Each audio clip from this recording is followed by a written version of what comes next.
Menjelang eksekusi hukuman mati tahap 3 oleh pemerintah melalui Kejaksaan Agung, polemik seputar hukuman yang dinilai sebagian kalangan sebagai pelanggaran hak asasi manusia dan juga hak dasar kembali mengemuka. Sementara pemerintah masih berkukuh bahwa dengan kondisi darurat narkoba, maka hukuman mati ini merupakan sebuah ikhtiar untuk melahirkan efek jera bagi para bandar dan pengedar. Lalu seberapa besar juga aspek hubungan internasional Indonesia dengan negara-negara lain yang warga negaranya menjadi salah satu atau menjadi bagian dari napi hukuman mati ini. Kami mengulasnya malam ini dengan Hendri Yosodiningrat yang merupakan Ketua Gerakan Nasional Anti Narkotika atau Granat. Selamat malam Pak Hendri. Terima kasih sudah bergabung bersama kami. Lalu kemudian ada Dina Wisnu yang merupakan Akademisi Hubungan Internasional Universitas Paramadina. Selamat malam Mbak Dina. Baik, kemudian melalui sambungan satelit dari Yogyakarta, Beni Susetyo dari Setara Institute. Selamat malam Romo Beni. Selamat malam. Ya, baik. Saya akan mulai dari Romo Beni terlebih dahulu. Menjelang eksekusi tahap ketiga yang tengah disiapkan oleh Kejaksaan Agung ini, bagaimana Anda menilai dan mengevaluasi dua eksekusi mati sebelumnya begitu, Romo Beni? Ya, kalau kita melihat dari eksekusi sebelumnya kan sebenarnya hukuman mati ini sebenarnya bukan membawa efek jera juga gitu loh. Karena selama narkoba itu masih mudah didapat dan penjara masih menjadi sarang, maka akan sulitlah artinya membawa efek jera. Jadi persoalan kita ini bagaimana penjara dibersihkan dari sarang narkoba itu.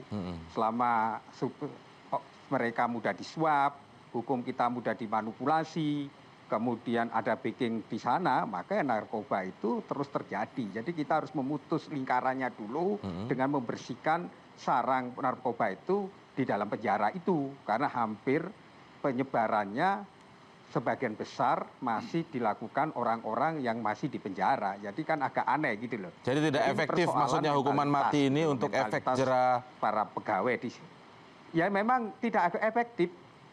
Kan kenyataannya kan masih terus menyebar, bahkan di penjara masih menjadi kendala kan, menjadi penyebaran gitu loh. Jadi selama penjara itu masih mudah disuap, penjara itu rapuh dan moralitasnya seperti itu, ya tidak ada efek jerahnya. Jadi menurut saya yang perlu sekarang dibenahi adalah sistem dalam penjaranya dulu. Kedua, ya memang penjara kita sebenarnya tidak membawa efek jerah, justru menimbulkan persoalan baru. Maka harusnya dibersihkan dulu dari sarang penyamunnya di situ gitu loh. Nah, karena ini kita bicara soal evaluasinya dulu dengan tujuan awal untuk efek jera begitu Pak Hendri. Kalau Anda melihat seperti Anda setuju tidak kemudian bahwa ini tidak efektif untuk menjadi efek jera? Pelaksanaan hukuman mati itu jangan dilihat dari efek jera ya. Pelaksanaan hukuman mati itu adalah kaitannya untuk memulihkan keadilan ya. Memulihkan keadilan ya, dari perspektif Anda ya. Jangan lupa bahwa di balik eksekusi mati itu ada kehidupan. Kehidupan siapa, yaitu kehidupan kalau khusus dalam tindak pidana narkotik di Indonesia, itu adalah kehidupan dari 200 sekian puluh juta bangsa Indonesia. Karena yang dirampas oleh para pengedar, bandar dan lain sebagainya itu. Karena akibat dari kejahatan mereka lakukan, ya, telah menimbulkan satu bencana menurut saya, bukan sekedar darurat, kondisi darurat ya. Bencananya kita sama-sama tahu, udah 60 orang setiap hari meninggal ya. Kemudian 6 juta orang pemakai, dana masyarakat yang diambil sindikat 1,2 triliun setiap hari. Dan kita jangan lupa bahwa kejahatan ini adalah kejahatan terhadap kemanusiaan. Kejahatan yang mempunyai tujuan untuk menghancurkan bangsa dengan cara yang sistematis dan konsepsional. Kalau dikatakan nyatanya tingkat kejahatan ini masih terus naik. Ya. Memulihkan keadilan dengan tidak hukuman mati Anda tidak setuju? Kejahatan yang sangat luar biasa seperti ini ya kita bicarakan ya. Saya tidak mengatakan bahwa kejahatan-kejahatan lain pada umumnya ya. Kemudian kalau kita lihat dari tadi dikatakan dengan pelaksanaan hukuman mati ternyata kejahatan ini masih tetap aja meningkat. Ada ancaman, ada eksekusi mati saja. Ya, kejahatan ini mindsetnya harus di sana ya. Apalagi kalau tidak ada ancaman begitu. Baik, nanti setuju tidak ini Romo Beni bahwa sebenarnya ini tidak hanya soal efek jera tetapi memulihkan keadilan dari kejahatan yang disebut tadi kejahatan kemanusiaan. Kita akan lanjutkan lagi setelah jeda berikut ini. Tetaplah di CNN Indonesia Prime News.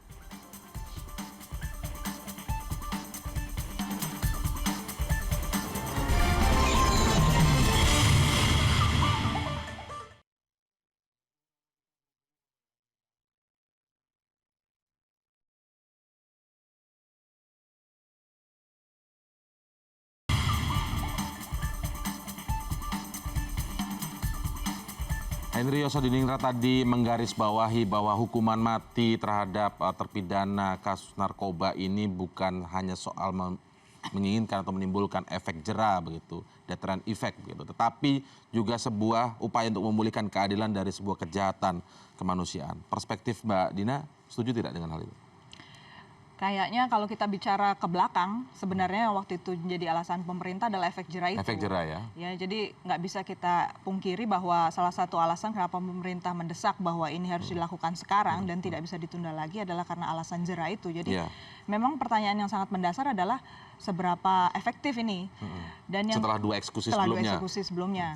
Jadi kalau dilihat dari data-data yang sejak tahun 75 itu sudah dikumpulkan data tentang eksekusi hukuman mati di seluruh dunia dan apakah itu ada efeknya untuk membuat orang jadi enggan untuk melakukan kegiatan yang serupa. Menjadi tidak berani atau Setidaknya takut, tidak berani atau apa ya. Dan itu datanya sama sekali tidak ada yang konklusif baik untuk mereka yang pro terhadap hukuman mati maupun yang anti. Jadi hasilnya sangat tergantung dari siapa yang menyajikan data itu. Jadi datanya sangat sensitif dan kelemahan data tersebut adalah tidak dipilah lagi berdasarkan kelompok jenis kejahatan apa yang akhirnya menerima hukuman mati. Karena di seluruh dunia ini ada begitu banyak jenis kejahatan hukuman mati. Yang kedua, untuk Indonesia sendiri, untuk kita bisa menyimpulkan bahwa ini ada efek jera, sebenarnya juga harus ada semacam data ya.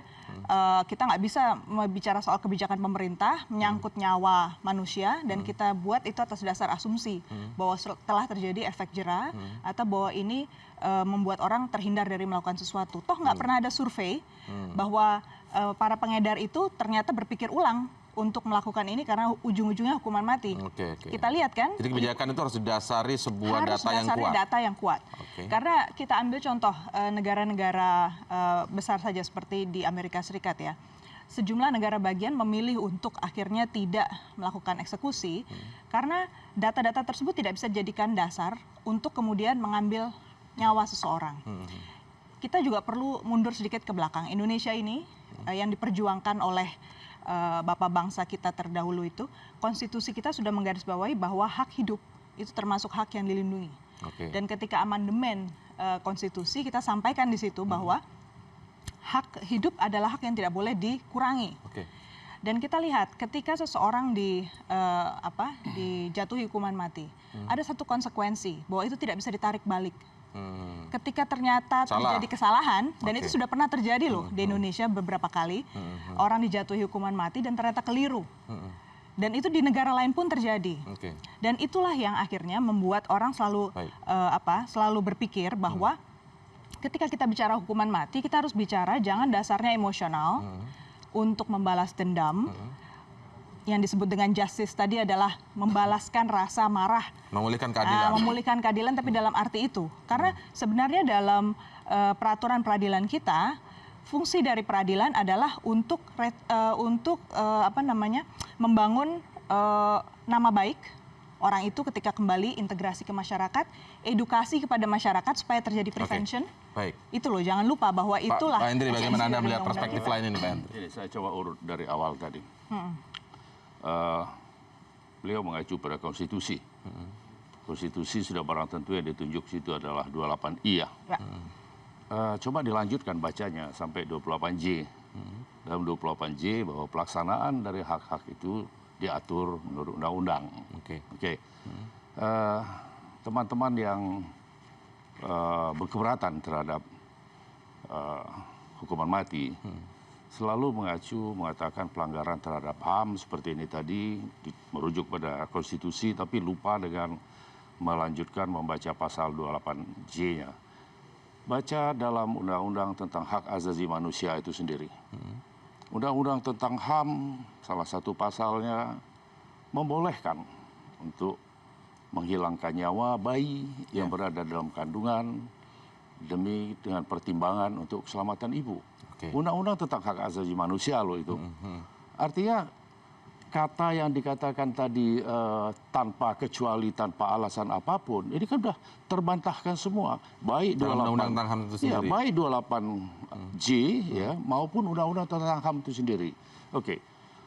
Berikutnya kaitan dengan hasil survei Ya, sekarang apakah Tentang memang efek jerah, tidak ya, ada efek jerah yang apakah jelas. memang ada satu survei yang menunjukkan bahwa dengan dihapuskan hukuman mati, ya, maka kejahatan ini akan menurun? Juga tidak ada.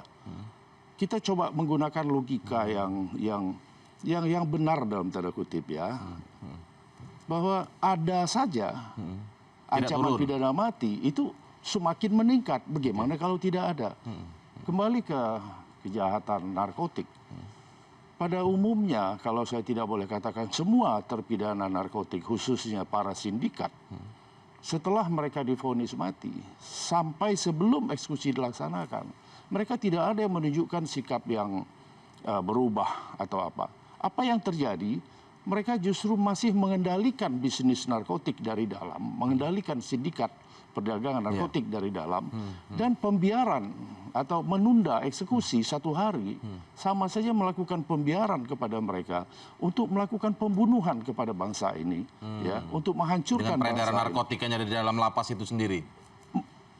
Pengedaran dilakukan dari dalam. Oke, Ya. baik. Apakah itu ke dunia internasional maupun yang di dalam. Ini bukan cerita, fakta sekarang menunjukkan.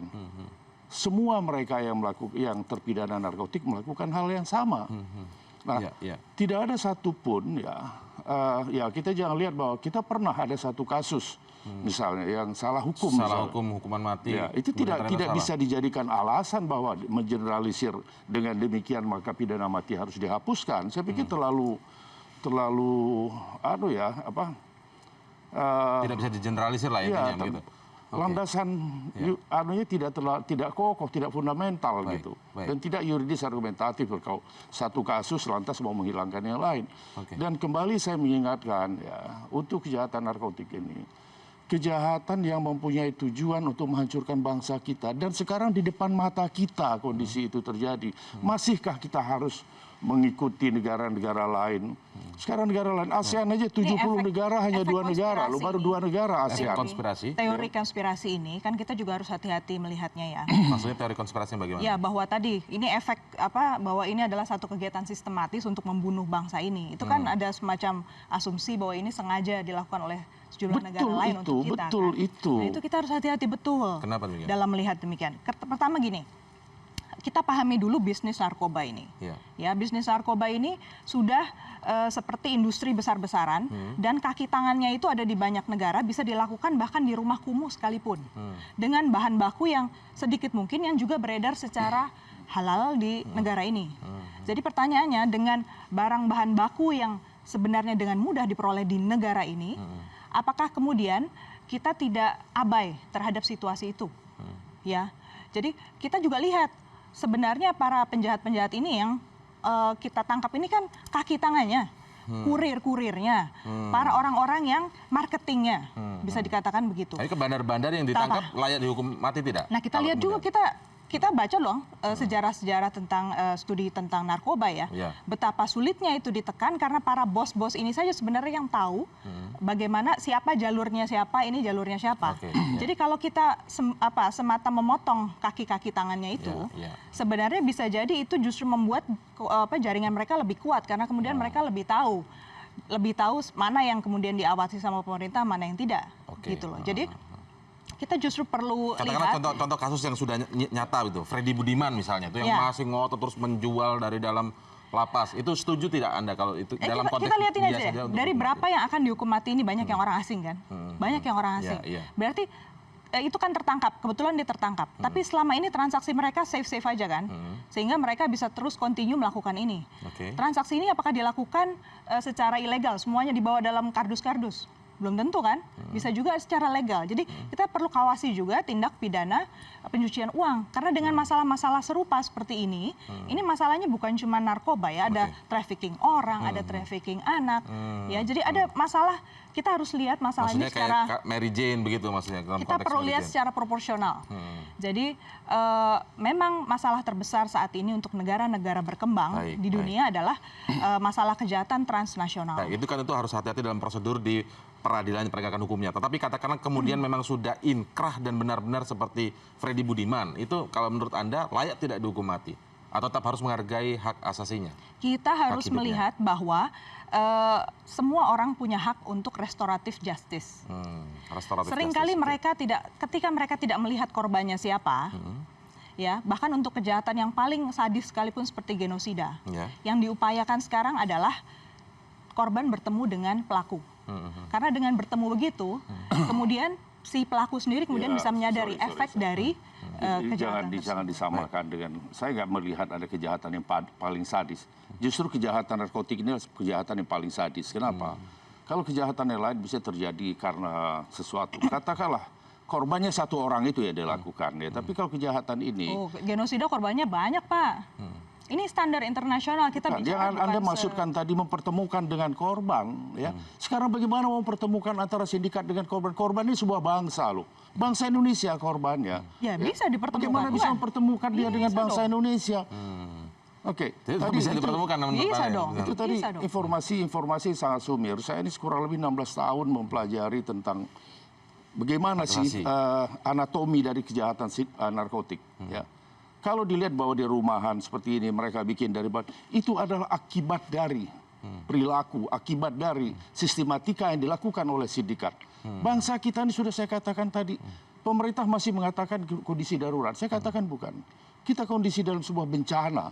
Akibat dari perbuatan mereka, masihkah kita harus mentolerir dengan mengatakan harus masih mempunyai hak restorasi dan sebagainya? Restorasi, Anda tidak setuju tentang kalau kejahatan narkotika ini mereka seperti bandar-bandar besar dan ini tidak mendapatkan restoratif justice? Kita ini kan cerita tentang bangsa. Ya. Ya. Sekarang dari Indobarometer, mereka sudah melakukan survei. Hasilnya ternyata 60 atau 78% yang masih menginginkan ada hukuman mati. Baik. Hukuman mati kita itu yang mewakili siapa sekarang? kita cegah, bukan hukuman berat buat dia. Oke, Jadi hukuman hukuman mati. berat itu tetap bisa ditetapkan Hukuman mati bukan pada hukuman paling mereka. berat menurut Anda? Bukan. Bukan. Baik, kita lihat pendapat dari Romo Beni dulu. Romo Beni, bagaimana Anda melihat perspektif tentang hukuman mati sebagai hukuman paling berat Ya, untuk kejahatan pertama-tama sih kemanusiaan menurut saya narkotika ini? Gini loh, kita perlu membenahi sistem manajemennya dulu. Dalam pengertian selama aparat keamanan dan aparat penjara itu mudah disogok dan pengawasan lemah seperti ini, hukuman mati nggak akan menyelesaikan masalah gitu loh. Jadi benahi dulu sistem yang dalam penjara itu, karena hampir sebagian besar peredaran diatur di situ. Jadi kan ada persoalan manajemen kita yang penuh dengan korup itu. Itu gitu dia loh. Jadi Romo, maaf kita saya potong Romo sebenarnya Beni. tidak juga fair kalau kita melakukan hukuman mati. Ya, itu dia Romo Beni yang tadi disanggah oleh Pak Hendrioso bahwa ketika peredaran dalam lapas digerakkan oleh sindikat bandar tapi kan narkoba besar realitasnya itu, seperti itulah yang harus dihukum mati. Ya saya gini kan ya tapi kan gini kalau aparatnya nggak bisa disogok, kalau aparatnya itu tegas, kalau apa berpihak kepada yang namanya martabat manusia dan hukum, ya bisa dicegah. Persoalan kita adalah sistemnya yang korup itu gitu loh. Jadi sistem yang korup ini ketika hukuman mati dilakukan itu sangat berbahaya gitu loh. Karena apa? Dampaknya adalah bukan pada aktornya, bandarnya, tapi kebanyakan adalah pengedarnya yang kecil-kecil itu. Itu hanya orang-orang yang sebenarnya bukan sebuah bos besar gitu loh. Nah persoalan kita adalah sekarang semua orang sadar bahwa kita memasuki sebuah darurat ini oke. Tapi persoalannya adalah kita juga harus berani membenahi sistem penjara kita gitu loh. Jadi kalau sistem penjara itu bisa dibersihkan, aparatnya itu tidak mudah disogok, kemudian aparatnya itu punya sistem pengawasan yang cukup baik, ya peredaran narkoba bisa dipotong gitu loh. Jadi sebenarnya juga kita harus ada solusi bagaimana mengatasi ya benahi dulu sistem penjaranya juga. Bagaimana, gitu Pak itu baru fair gitu loh. Ini Romo Beni, ya jangan kita untuk mencari pembenaran terhadap untuk meniadakan hukuman mati, ya, lantas kita mencari kambing hitam. Mengambing hitamkan petugas LP yang tidak disiplin lah. Ya ini salah satu kenapa mereka berpeluang untuk melakukan itu ya karena tidak disiplinnya ya atau bahkan mungkin karena ada kerjasama oknum dengan mereka. Tapi itu kan bisa menjadi faktor juga kalau menurut Romo Beni itu menjadi faktor juga terjadinya peredaran itu di dalam lapas. Kalau kita masih bicara soal konteks lapas. Ya, tapi jangan karena mereka berkesempatan melakukan itu ya lantas menjadi alasan pembenar untuk menghilangkan pidana mati terhadap mereka. Ini kan kesannya apa disampaikan oleh Romo Beni ini seakan-akan mencari pembenaran ya, mencarikan alasan pembenar untuk meniadakan pidana mati dikarenakan mereka melakukan itu karena ada peluang di dalam. Ini kan logikanya jadi terbalik-balik. Baik, Romo, tapi tadi satu yang dipermasalahkan. Enggak, kenyataan memang begitu. Kalau Ya Romo, maaf, saya potong lagi. Kalau satu tadi yang jadi sebenarnya kalau kita oke. Yang menjadi disanggah tadi oleh Pak Hendri adalah ketika ada pidana mati saja, ini tidak kapok, tidak jera, apalagi tidak ada begitu. Ketika kalau dipermasalahkan tadi soal survei misalnya, sejauh apa efek jera ini efektif? Selama hukuman mati itu tidak akan membawa efek jera, tidak efektif selama keadilan itu masih bisa diperjualbelikan. Dan ketika penjara menjadi suatu sarang seperti itu ya nggak akan efektif gitu loh. Jadi efek dramatisnya nggak ada juga karena toh itu terjadi yang namanya orang tahu semua kok. Jadi harusnya kalau kita mau efektif benahi dulu lah sistem birokrasinya penjara. Itu bisa ditata kok, misalnya dengan menggunakan alat-alat modern, pengawasan nanti, penjara lebih ketat, sehingga pengedaran itu dan bisa dipotong, bisa dikurangi kan. Artinya kan kita tidak bisa membenarkan seolah-olah bahwa hukuman mati solusi satu-satunya. Menurut saya tidak, harus ada sistem juga manajemen dalam penjara juga, gitu loh. Oke, Romo Beni. Jadi kalau boleh saya simpulkan bahwa menurut Anda karena kondisi di lapas masih seperti ini atau kondisi di rutan masih seperti ini ya, kondisi lembaga peradilan dan sebagainya sehingga ancaman dan vonis serta eksekusi mati itu nampaknya masih belum dibolehkan. Artinya pada saatnya ketika lembaga ini nanti sudah baik ya, ketika oknum-oknum sana sudah baik, artinya pada saat itu sudah sah-sah saja. Jadi bukan harga mati arti penolakan terhadap pidana mati. Kan seperti itu tidak maksudnya Romo Beni? Hukuman mati itu kan bukan solusi salah satu solusi. Saya katakan hukuman mati itu bukan satu-satunya solusi. Jadi kita juga harus memperbaiki sistem hukum kita. Memberikan sebuah efek jera itu kalau misalnya ada penjara khusus yang terpencil, terisolasi, mereka tidak bisa lagi berkomunikasi. Ini kan di penjara mereka juga bisa mendapat fasilitas, bisa berkomunikasi, bisa mengatur di situ. Berarti kan ada sistemnya yang harus dibenahi gitu loh. Jadi kita juga harus mau juga merefleksikan bahwa memang harus ada pembenahan gitu loh.